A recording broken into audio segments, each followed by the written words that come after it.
This video is brought to you by Recurrent, an essential EV tool that gives free access to TFL EV viewers in the US. With Recurrent, EV shoppers can check range and battery info on used cars. EV owners can connect to compare their range and battery health to similar vehicles. And EV sellers can use Recurrent to get more money for their sales. With Recurrent, we can find, drive, and sell electric cars positively. Click on the link in the description below to get free access to Recurrent's amazing EV tools. 5 years ago, Ford dropped a bomb on Mustang fans in the form of the Ford Mustang Mach-E.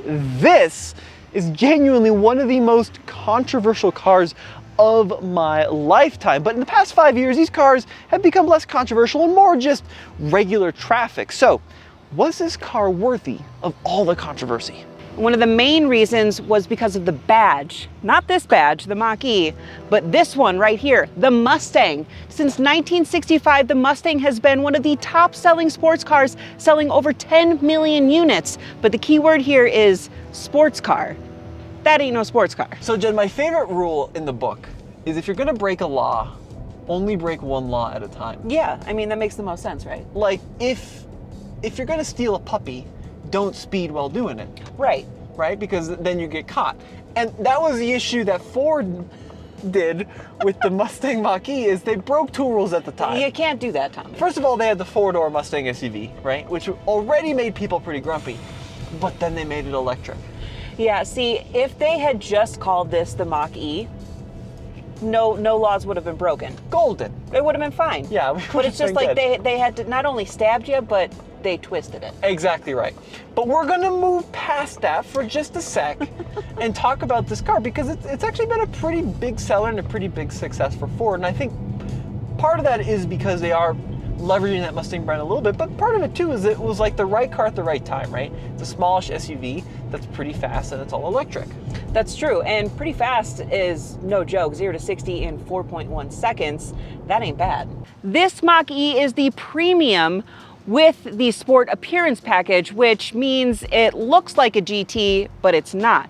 It's got a couple things that come along with that appearance package, one of which are these 19-inch gloss black wheels with, you see some spicy red back here. We got Brembo brakes. It's also got a GT Sport-inspired front fascia and this gloss black closed-off grille. Plus, it's got a big old spoiler on the back. But as far as it looking like a Mustang, not so much. The only thing that kind of resembles anything of a Mustang would be these taillights. Now listen, Jen is on the money. I think that it's a little bit of a stretch to say that this looks like a quote-unquote proper Mustang. However, I will say compared to a lot of the other relatively small electric blobs on the road, I'm kind of looking at you, ID4, this is a pretty attractive vehicle with one exception.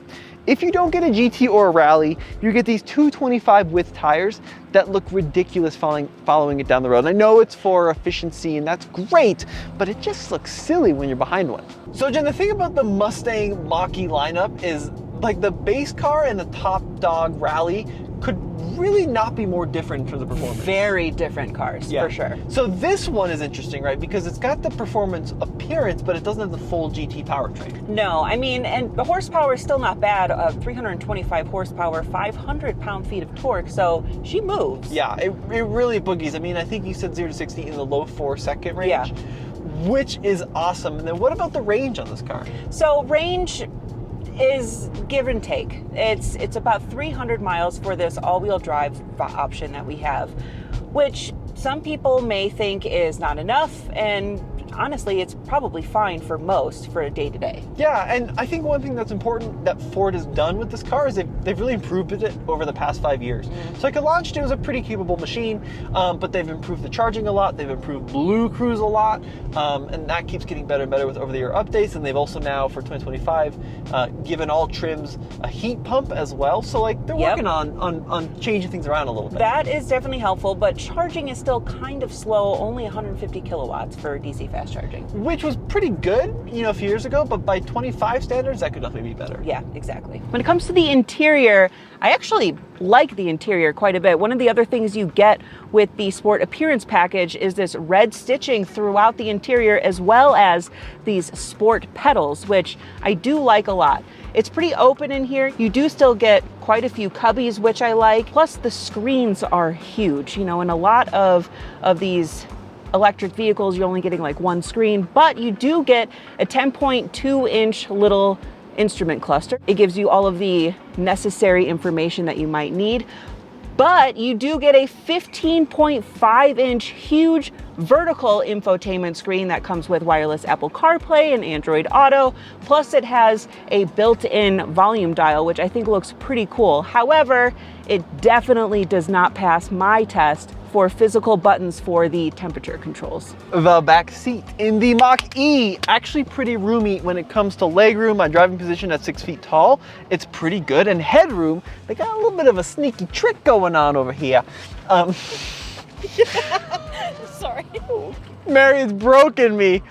If you look at the roof on a Mach-E, this portion is black, this portion is blue, and the idea here is by painting this black, it kind of disguises the actual roof line. So even though it looks pretty sporty, I actually have pretty good headroom at 6 feet tall. The one thing I do have to complain about with this interior is these seats.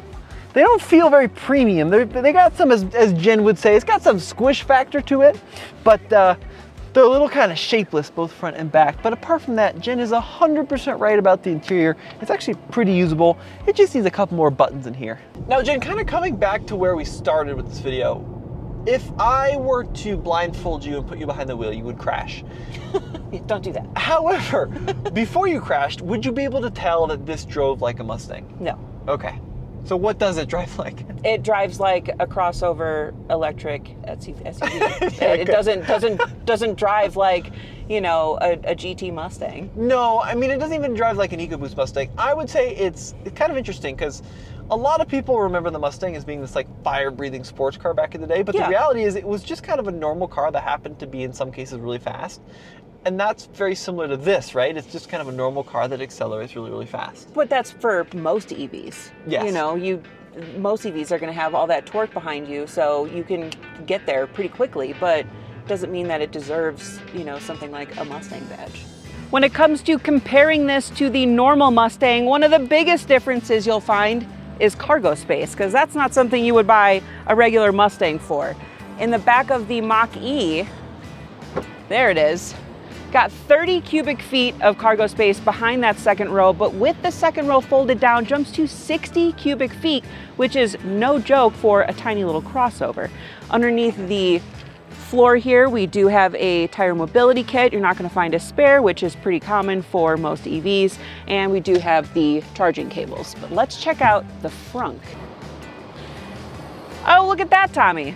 We have enough room for an Andre cowboy hat, which is a lot better than, you know, some of the other vehicles. I think I just did a Loveland Trials in an EV6 and we could fit 3 baguettes in there, and that was about it. It's perfect for your Stetson. Yeah, so this is a decent amount of room for the Frunk. You could fit a little weekend bag in there, but not a whole much more. It's got a little RuPaul, less cowboy. There we go. And the good thing about this front trunk too is because it's plastic lined, in theory with this little drain, you could fill this thing with ice, have a little tailgate, and then the ice water would drain out the bottom. That'd be pretty sweet. And then washer fluid fill up, pretty easy right there. Do like that. So something that not a lot of people know about Jan is her name's really Jen. It's Jen. But they also don't know, the people don't know that you grew up around Mustangs. I did, you know, well, my mom had a horse growing up. So not actual like literal Mustang. But she did, back in 2008, she did get a 2008 Mustang GT convertible. So we did have a Mustang for a while, but this does not drive like that, Tommy. See, I have no qualms with the Mach-E at all. I think this is actually a great vehicle. It's very comfortable. It's very quiet. I think the dash is pretty nice. I just don't know that the correlation between Mustang and the Mach-E is quite there. Now, all of that aside, I agree with you very much about how this thing drives. It actually is very smooth and very quiet and very refined. It is also very soft, right? So like it doesn't encourage you to go around a corner. No. Much. No, I'm not trying to kick the back end out while I'm trying to going through a corner. No, exactly right. And it's a fairly kind of subdued driving experience. That being said, if you just want like a comfy car to cruise around town in, this is probably going to do that. Yeah, no, like I said, this is, I think, an all-around great car. There's no issues with the car. It's just what they call it. So as we cruise through this torrential sudden rainstorm, Not ideal. let's talk about the competition to this car because it's a pretty competitive segment. It is. So, you know, of course, we've got the Model Y, we've got the EV6, the ID4, the Ioniq 5. Yeah. You know, it's a lot of good competition.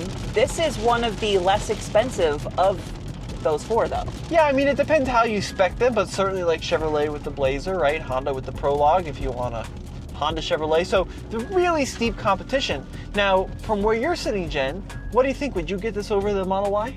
Yes, absolutely.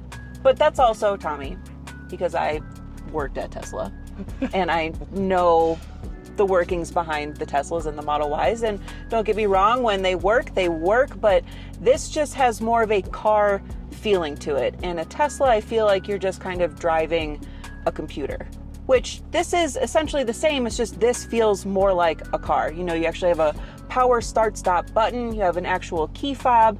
You know, the dash looks really great. I just feel like more connection to this than I do over a Model Y. All right, Jennifer, so the Mustang Mach-E, very controversial 5 years ago. Is it still controversial today, or have you come to peace? I've come to peace, but I think it's more so I've come to acceptance. So I think the Mach-E is great, but the Mustang badge is a little much. Imagine Camaro came back and they made it into a little crossover that was only an EV. Do you think that would go over well? Like Calling it a Camaro? Yeah, like anything, I think that it's gonna upset the purist for sure, and I think that there is some validity there. But I also think it's a pretty good little car, especially little. It's a pretty good small crossover. You know, it's pretty fast. It's pretty comfortable to hold quite a lot of things. And I think the improvements that they've made over the past few years have made it better. But it's still a lot of money, over $50,000 in this spec. Yes, you can get one for just under 40 grand. Good. But That's good. This premium with all of the options is a little over 53, so that is a lot. Yeah, so pretty big money for this particular Mustang, but if you get one on the bottom end of the spectrum, I think it's a good deal. Keeping in mind that tax credit's going away federally, so you gotta keep that in mind. True. All right, folks, let us know what you think in the comments section down yonder, and we'll see you next time. Ho, ho, ho, ho, ho. I don't know what I was gonna say. Cool. Why did they call it the Mustang then? Was it just being dumb? You know that phrase, paint me like one of your French girls? Have you seen Titanic? I have, but I don't remember that scene. Yeah. Does she paint her like with a flag? What? Does she like paint the French tricolors on her? Do you think like he was painting her to look like a French person? I thought it was gonna be like face paint. I feel like you would have remembered that part of the movie if that's how it went. She sits up and she's just a flag. Looks like a WWE wrestler. You know, the wrestling scene in Titanic where they wrestle the iceberg.